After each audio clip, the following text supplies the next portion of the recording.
Hi everybody, I'm Jack the Rambling Raconteur, and I'm going to do two things in this video really quick. I'm going to show two books I found this weekend as sort of a Father's Day book haul, and then I'm going to do a quick discussion around Arthur Lyons' The Dead Are Discreet from 1974, which has an absolutely phenomenally, spectacularly terrible cover that I needed when I did the Buried Treasure book tag last month. I'll just say that. So, to jump in, this is my Father's Day shirt, by the way. I got a new shirt with these incredible blue flamingos on it. My wife selected it for me. I dig it. This weekend I found copies of Dangerous Visions and, again, Dangerous Visions by Harlan Ellison. So I'm very excited. These are both very famous anthologies. There's a sort of a who's who of sci-fi authors between these two books. And so I'm really excited to dig into first Dangerous Visions and then again Dangerous Visions over the coming months. There's a number of Hugo and Nebula Award winners in these. Samuel Delany pops up in this one of my favorite science fiction writers who a lot of people just have never heard of. And a huge number of great writers in this one. Joanna Russ pops up in this one, though. Again, somebody who I've enjoyed that rarely I find in anthologies. They're sort of like new wavy, but there's still a solid dozen like Golden Age giants in Dangerous Visions. So, on now to The Dead Are Discreet. If you don't like crime novels, I'm sorry. They remain a mainstay in my reading life. This was a short one. So Arthur Lyons, I know very little about this author. I'd never heard of this author. I saw a sequence of like these weird spines. I was like, I've never seen that mystery like company. You know, like click. What's that? And it was interesting. So Jacob Ashe is his character. This is the first of the crime novels he wrote. I think 10 of these maybe. I have since reached out to acquire a few more, which tells you I enjoyed it enough to want to read more. So within the comparisons, he's compared Arthur Lyons as a writer is compared to Raymond Chandler, Ross MacDonald. Some of those comparisons I think work. This novel feels very much informed by The Big Sleep. Like if you're taking The Big Sleep and transporting it to the 1970s, which they did with a movie with Robert Mitchum that is terrible. But if you transport that to the 70s and transport the sensibilities to the 70s, you might get something like The Dead Are Discreet. It has a pair of wealthy sisters, one of whom is a murder victim. It has the idea of like wealthy individuals being involved in pornography. It's a very like slick exterior going on within this story. But beneath all that, there's a lot of grime. And so it was an interesting book. It very much feels like part of that neo-noir that existed in the final quarter, maybe, of the 20th century, where we think of classic noir, and it's like shadows and black and white films and all that. And then there's the neo-noir, where suddenly, even when you turn the lights on, you still don't want to see what's there. There's mentions of like black lights in here. So the one thing I'll say about Lyons, about his character Jacob Ashe, is there's a key difference, which is that, and I think this is accurate.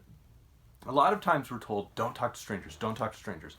Well, a lot of private eye novels have people just going up to strangers and talking to them, and they just eventually, when you say like, oh, like let me put my hand on your shoulder or something like that, now suddenly the person is just going to divulge everything, which seems a little nonsensical.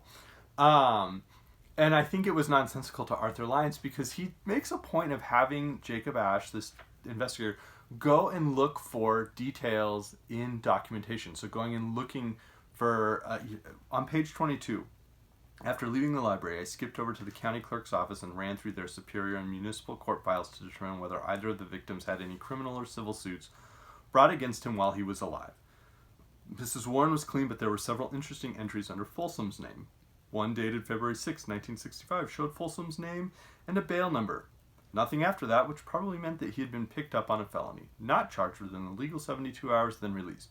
There were also two other case numbers under his name, one a criminal action in 1970 and another a civil action in 1969. And then he gives some details around who he's going to go look for. At one point, he tries to track down a witness who he learned about because the witness was sitting in the car with the woman who he's trying to investigate her death. Was sitting in the car with her when she got a traffic ticket. So he goes and finds that guy. He goes to like the voter registration and gets the list of addresses there. And then later on, we're presented with license plates, addresses, things like all these details in the documents that the detective is finding, and then those become important as we go on. And so I thought that was a nice touch. It felt there was a sense of verisimilitude to it around as we move farther into there are more civil records, there are more criminal records, there are more of these types of things.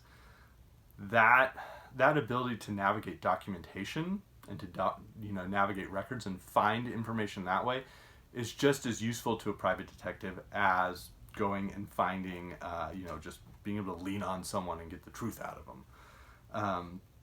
He also drops us in the scene of 1970s LA in a spectacular way. Acid rock blared from the open doors of ISIS and into the street, giving the passerby a little taste of what he would get inside. Once through the door, I found myself in a long, high-ceilinged room which was partitioned off into numerous carnival-like stalls. In the stalls, long-haired young men and women sat selling record albums and cheap stereo equipment. Posters filled with weird, distorted, fluorescent shapes that squirmed to life when splashed with black light. Water pipes, buckskin jackets, leather goods, candles shaped like twisted pieces of coral or driftwood or human phalluses. I asked the 300-pound bearded giant by the front door where I could find Sasha. He peered at me through a tiny pair of trip glasses that sat on the end of his nose, grunted, and pointed to the end of the room. And so we feel like I said, the slick exterior, grimy underneath that. There's some really interesting stuff around like a group of wealthy individuals in Hollywood who are maybe have like a cult of witchcraft or something. There are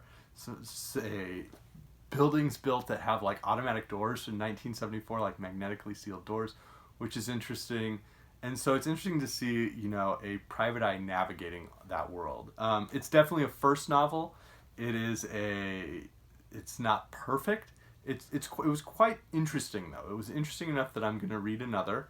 It reminded me in some ways of Ross MacDonald with The Drowning Pool, where this is an earlier book of his. And again, it's definitely not perfect. It's highly imperfect. It's probably on the bottom half of his novels that I've read, but it's still quite good. And this was, I think, the first Ross MacDonald or second Ross MacDonald novel I read, and it was enough to entice me to read other ones that interested me. I had mentioned The Big Sleep. It feels very informed by The Big Sleep by Raymond Chandler.